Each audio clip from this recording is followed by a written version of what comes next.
Controversy continues to rage over Elon Musk's plans to make people pay for the benefit of a Twitter blue tick. And he has now announced plans to prevent the policy change being exploited, threatening permanent bans for users who engage in impersonation. Let's talk to our technology editor, Zoe Kleiman, who is in our tech centre in Glasgow. Zoe, good to see you. When I looked at Twitter this morning, most of the tweets were actually about Twitter. People are enraged, it seems, by all of these changes that Elon Musk is trying to bring in. What a 10 days it has been. He took charge of Twitter a week ago Friday, and we've just had an endless number of sweeping, really quite dramatic changes ever since. He's laid off half the staff. He's talked about introducing a fee for the blue tick, which is a verification badge. He now says he's going to delay that till after the US midterms tomorrow.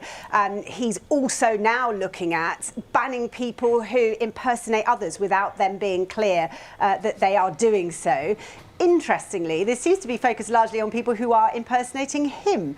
He has suspended several accounts of people, some very well known, like the US comedian Kathy Griffin, who changed their name and photo to the name Elon Musk and a picture of him. He didn't take too kindly to that. He said, "We used to warn people when we were going to suspend them for this reason. Now we're not. It's an instant ban."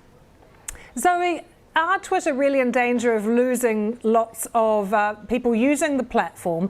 We've been having a little trial in the newsroom with one of the new platforms, Mastodon. It's a little bit difficult to get your head around, but plenty of people seem willing to try. Do you think lots of users are going to jump to other platforms now? I think there's a real nervousness here about what's going to happen next. I think the thing with social media, people get annoyed with changes and they threaten to leave, but then they don't. You know, you don't see this massive kind of footfall that you might expect from looking at what people are saying, because actually they're comfortable with their network, they know what they're doing. As you said, Mastodon, which has currently emerged as a sort of main contender, I guess, as an alternative to Twitter, is a very different experience to join. It looks a lot like Twitter, but under the bonnet, it works in a very different way, and it is confusing people. And also, it was really never designed to be this big, and suddenly it's got hundreds of thousands of people porting across and trying to join it. It is really creaking at the seams, and that makes you sort of appreciate big tech in a way. You know, the ease of joining up to one central platform that's well maintained and well resourced and just works instantly when you want it to. You don't get that with these smaller, more homegrown alternatives. The fact that people are flooding over to them does suggest that there is nervousness. We've also, of course, seen advertisers pausing their ad spend with Twitter, notably quite a few car firms actually, which is interesting given that Elon Musk, of course, owns Tesla. But they are saying that they want to wait and see where this direction is going. You know, what is Twitter going to be like under his leadership before they commit to spending with the company again.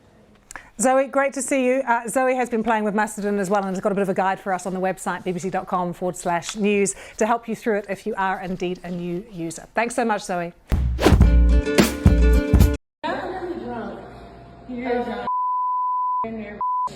A University of Kentucky student caught on camera using racial slurs and getting physical after a night out. Other students identified the woman in the video as Sophia Rosing. The black student employee on the receiving end, freshman Kyla Spring, explained it all went down around 1 o'clock Sunday morning at Boyd Residence Hall, where she was working as a desk clerk. She says Rosing came into the building and appeared inebriated. When she and some other students tried to help, she says Rosing launched into an attack, calling her the N-word and trying to hit her several times, as Spring is seen holding her off and begging her to stop. Could you stop, please? No. Could you stop? No. Spring keeping her cool throughout the ordeal as Rosing continues her verbal assault. Oh, Jesus. I did not get paid enough for this. Exactly. The video goes on to show Rosing throwing several more punches and appearing to try and hit Spring with a shopping cart.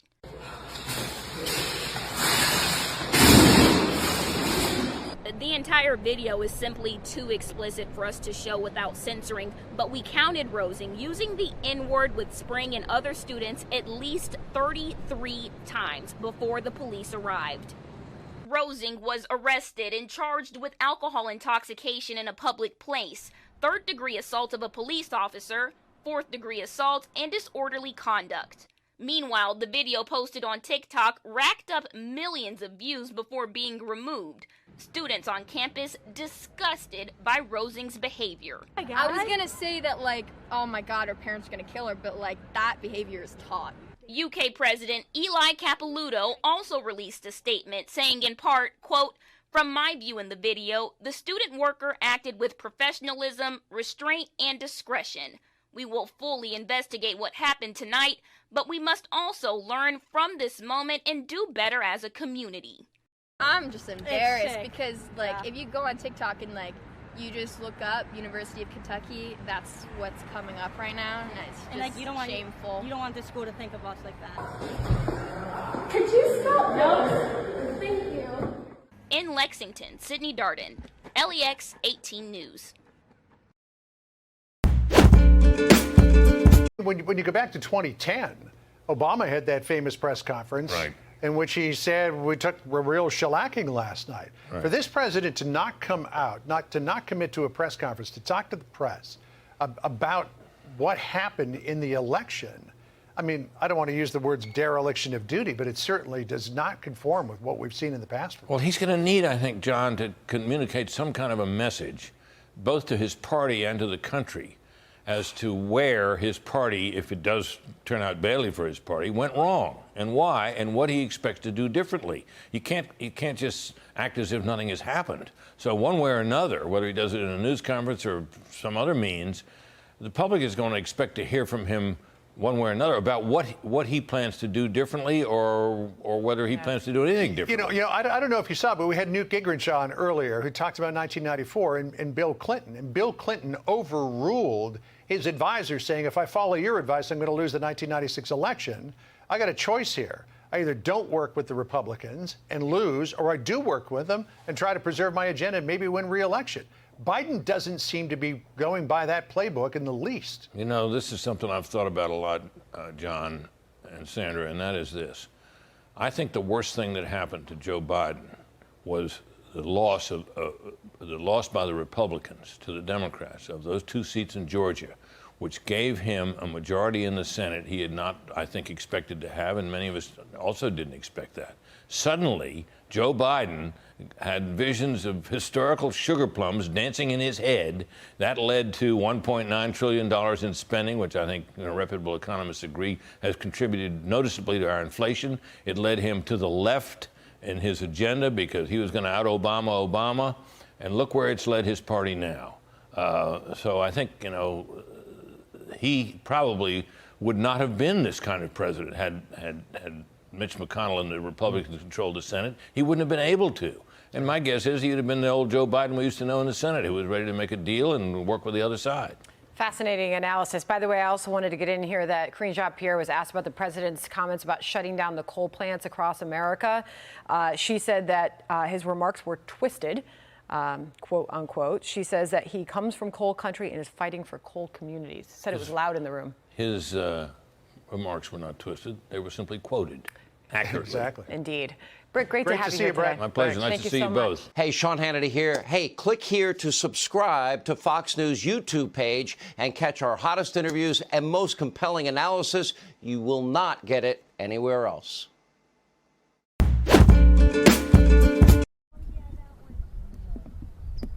It's quiet here in this secluded area of Nevada County. People around here are multi-generational cattle farmers or ranchers.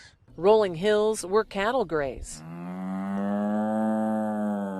where nothing happens. Heard a big bang. I started to smell smoke, and I went onto my porch, and it was completely engulfed in flames. Until Friday night. Wide open spaces. This was out on kind of a farm cattle ranch area, and yeah, not much around it. It appears this bright ball of light, which lit up the dark Northern California sky around 7:30, landed in the middle of nowhere. What do you think hit your house? They said it was a meteor. I've always watched meteor showers and stuff as a kid, but I definitely didn't look forward to them landing in my yard or through my roof. I did not see what it was, but from everybody I talked to, it was a flaming ball falling from the sky and landed in that general area. The Penn Valley Fire Department, along with CAL FIRE, battled the flames for hours. Meteorite, asteroid, One of those two. And are now investigating what started the fire in this rural area. Well, I had one individual tell me about it first, and like, okay, well, I'll put that in the back of my mind. But then more people, 2, 3, 4 more started coming in and talking about it. Oh, wow. Man, that looked like a flaming basketball coming out of the sky. Cressida watched the video for the first time when we showed it to him. Definitely feel very lucky that it was 30 feet away from me and not 5. And as Cressida and his wife pick up the pieces of what's left of their home, they know they could have lost much more and realize the odds may be in their favor. They said it's a 1 in 4 trillion chance. So I guess I might be buying a lottery ticket today. In Nevada County, Michelle Bandur, KCRA 3 News.